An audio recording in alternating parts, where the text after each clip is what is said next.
एक छोटे से गांव में एक गरीब कुम्हार रहता था। गणेश उत्सव आने वाला था, लेकिन उसके पास मूर्ति बनाने के लिए अच्छी मिट्टी नहीं थी।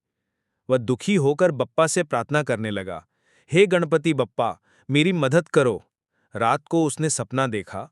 बप्पा मुस्कुराते हुए बोले, प्यारे बच्चे, सच्ची श्रद्धा सबसे बड़ी शक्ति है। सुबह उठकर उसने साधारण मिट्टी से मूर्ति बनाई और पूरे मन से पूजा की। चमत्कार हुआ। गांव वाले उसकी मूर्ति देखकर भावुक हो गए और सबने वहीं मिलकर भव्य उत्सव मनाया। तब से सबको समझ आया कि बप्पा की असली शक्ति भक्ति और एकता में है। लाइक एंड सब्सक्राइब कर दो।